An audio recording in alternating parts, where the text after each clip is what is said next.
BJP গৃহ সম্পর্ক অভিযান ঘিরে ধুন্ধুমার বাঁধল পূর্ব বর্ধমানের গাংপুরে। গতকাল সন্ধ্যায় গাংপুর স্টেশন এলাকায় বিজেপির কর্মসূচি চলাকালীন হামলা চালানোর অভিযোগ ওঠে তৃণমূলের বিরুদ্ধে।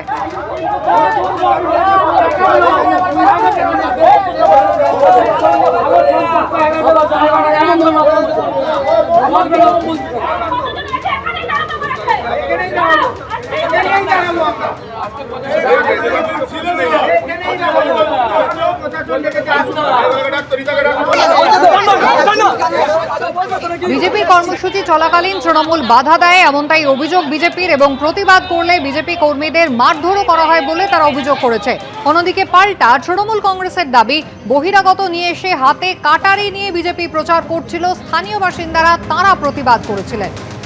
হামলা চালানোর অভিযোগ সম্পূর্ণ অস্বীকার করেছে তৃণমূল কংগ্রেস। আমরা আমাদের বিজেপির যে কর্মসূচিগুলো আছে ঘর ঘর সম্পর্ক অভিযান, সেটা নিয়ে দিঘিরপাড় এলাকাতে গেছিলাম, আমার ওখানে বাড়ি। হঠাৎ করে হিরণময় চ্যাটার্জি তার দলবল নিয়ে আমাদের উপর অ্যাটাক করে। হিরণময় চ্যাটার্জি ওখানে দায়িত্ব রয়েছে তৃণমূলের নেতা, হ্যাঁ। এবার এর মাঝখানে রয়েছে ভোলা সিং। আমি যখন ওনাদের সঙ্গে কথাবার্তা বললাম যে আমাদের অন্যায়টা কোথায়, আমাদের তো অন্যায় নেই, আমরা ঘর ঘর সম্পর্ক মানুষের সাথে করতে এখানে এসেছি। বলছে না, এটা আমরা করতে দেব না, আমাদের বিজেপির কোনো রকম কোনো প্রচার বা কিছু করতে দেবে না। তো সেখানে দাঁড়িয়ে আমি ভিডিও করেছি। ভিডিওটা করার টাইমে আমার হাত থেকে ফোনটা কেড়ে নেয় ভোলা সিং এবং হিরণময় চ্যাটার্জি।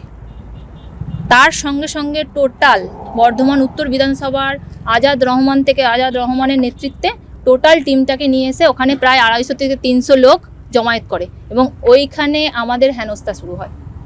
পুলিশ গিয়েও কোনো রকম পুলিশের কোনো বাধ্যবাধকতা ওরা শুনছে না, এবং আমাকে এটাও থ্রেট করেছে যে আমি যদি বাড়িতে যাই আমি বাড়িতে থাকতেও পারবো না।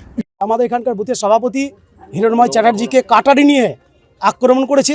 যখন আমার কাছে এখানকার আমাদের যারা কর্মী সমর্থক আছে আমার কাছে খবর যায়, আমি সঙ্গে সঙ্গে আমার ব্লকের সভাপতি, আমার যারা ব্লকের নেতৃত্ব, আমার যুব সভাপতি সকলকে আমরা জানাই, এবং আমার যে এখানকার সদস্য শ্রীকান্ত হালদার তাকে পর্যন্ত কাটারি দিয়ে মারার হুমকি দেয়। কাটারিটা বিজেপির থেকে দুটো ছেলে, একটি হচ্ছে হিমন্ত আর একটি হচ্ছে দীপুয়া। কি কারণ হচ্ছে তারা প্রচার করছে কাটারি নিয়ে, এবং মদ্যপ অবস্থায় তাদেরকে বলা হয়েছিল যে কাটারি নিয়ে ভাই তোমরা এখানে কি করছো, প্রচার তো করতেই পারে, প্রচার করতেই পারে, এটা গণতান্ত্রিক অধিকার আছে, তার প্রচার করবে। কিন্তু আমার এই বিধানসভার লোক হতে হবে, কেন বহিরাগত নিয়ে এসে এখানে প্রচার করবে? বিজেপির কি কর্মীর অভাব হয়ে গেছে?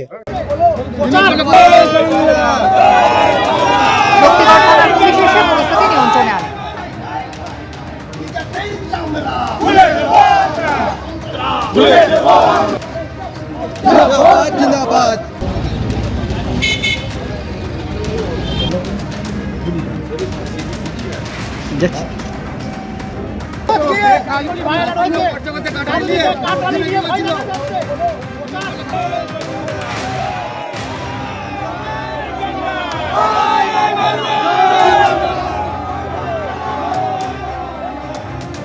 আর অন্যদিকে পতাকা খোলার প্রতিবাদে আক্রান্ত বিজেপি কর্মী। হাওড়ায় বিজেপি কর্মীকে বেধড়ক মারধরের অভিযোগ উঠল।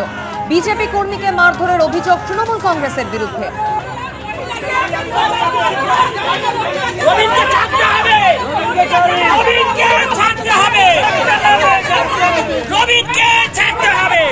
বিজেপি রঙানো পতাকা খুলছিলেন তৃণমূল কর্মী অমিত দাস, এমনটাই অভিযোগ বিজেপির।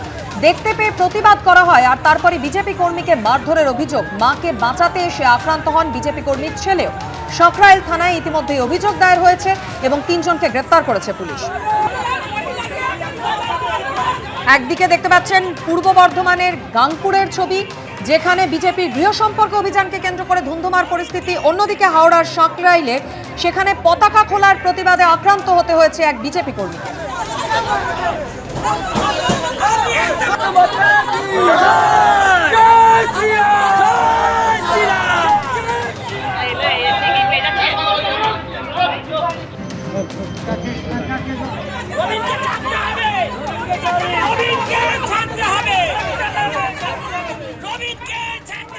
অন্যদিকে চাকদায় বিজেপি বিধায়ক বঙ্কিম ঘোষ, তাকে দেখে এবার গো ব্যাক স্লোগান দিলেন স্থানীয়রা। কর্মসূচিতে বেরিয়ে বিক্ষোভের মুখে পড়লেন বিজেপি বিধায়ক বঙ্কিম ঘোষ। বিধানসভার দেখুন তৃণমূলের শাসক দল কিভাবে প্রচারে বাধা দিচ্ছে।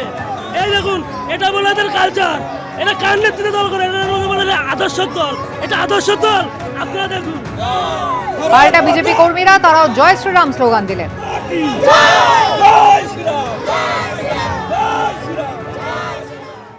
কর্মসূচি অনুযায়ী আজকে আমরা এখানে ঘর ঘর অভিযান যে কর্মসূচি, সেই কর্মসূচি পালনে আজকে আমরা এই বুথে এসেছিলাম। আমরা সকাল থেকেই প্রচার করছি, কোনো অসুবিধা নেই। হঠাৎ করে 3-4 জন ছেলে আমাদের সামনে এসে, প্রথমে একটা ছেলে এসে বললো আমরা একটা রাস্তা করছি, দেখতে যেতে হবে। আমরা বললাম ঠিক আছে, ভালো রাস্তা হচ্ছে, আমরা দেখতে যাব।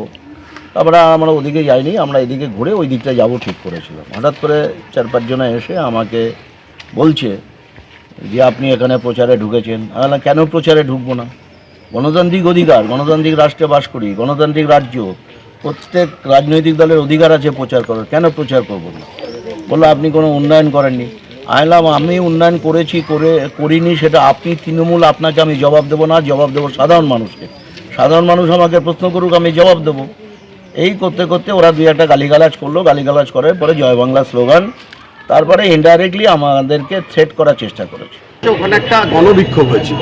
ভারতীয় জনতা পার্টির নেতৃত্বরা যেখানে যাচ্ছেন সেখানে গণবিক্ষোভ হচ্ছে। যিনি আমাদের এখানকার এমএলএ আছেন, তিনি সারা বছর 5টা বছর এখানে দেখা দেননি, কোনো উন্নয়নের কাজ করেননি। সাধারণ মানুষ তার উপর ক্ষিপ্ত।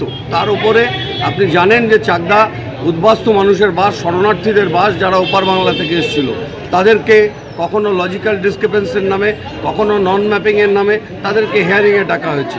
তারা এই রোদের মধ্যে এখানে দাঁড়িয়ে, বিভিন্ন মানুষ অসুস্থ হয়েছে, মারা গেছে।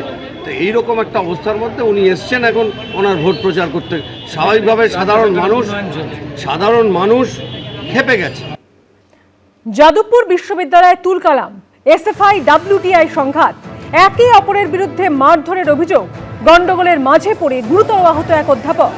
এসএফআই এর প্রচারে বাধা দেওয়ার অভিযোগ WTI সংগঠনের সদস্যদের বিরুদ্ধে।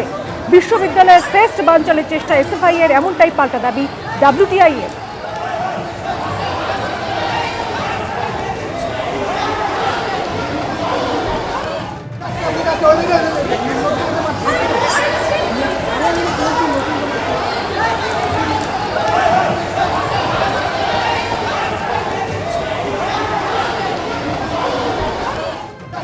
এসএফআই এর তরফ থেকে ছিল যে WTI এর যারা ছাত্র তারা গিয়ে তাদের মারধর করেছে। পাল্টা WTI এর যারা ছাত্ররা রয়েছে, পড়ুয়া রয়েছে, তারা অভিযোগ করছে এসএফআই এর বিরুদ্ধে, এবং সেই অভিযোগও একই যে এসএফআই তাদের উপর চড়াও হয়ে মারধর করেছে। দুই পক্ষের এই সংঘাতের মধ্যে বিশ্ববিদ্যালয়ের ভিতর আবার উত্তপ্ত পরিস্থিতি তৈরি হয়েছে। ক্যামেরা আমার সহকর্মী সন্দীপকে দেখাতে বলবো, এখানে বিশ্ববিদ্যালয়ে যারা নিরাপত্তা রক্ষীরা রয়েছেন তারা মাঝখানে অন্তরায় হয়ে দাঁড়িয়ে রয়েছেন। তাদের ওপারে রয়েছেন এসএফআই এর কর্মীরা, আর ঠিক এই পাশে আমার সামনে যে জটলা রয়েছে সেখানে WTI এর কর্মীরা। দুই পক্ষকে আলাদা করে রেখেছেন এই নিরাপত্তা রক্ষীরা, এবং দুই পক্ষে এখনো বিশ্ববিদ্যালয়ে রয়েছেন উত্তপ্ত পরিস্থিতি, একে অপরের বিরুদ্ধে অভিযোগ করছে। কিন্তু প্রশ্ন একটাই, যাদবপুর বিশ্ববিদ্যালয়ে বারবার এই ধরনের সংঘাত, এই ধরনের গণ্ডগোল আর কতদিন চলবে? কবে সুস্থ পঠন পাঠনের পরিবেশ ফিরবে? সেই প্রশ্নই কিন্তু করছে সাধারণ ছাত্রছাত্রীরা। ক্যামেরা সন্দীপ পালের সঙ্গে প্রতিদিন ভট্টাচার্য, এবিপি আনন্দ, যাদবপুর। এবিপি আনন্দ, এগিয়ে থাকে, এগিয়ে রাখে।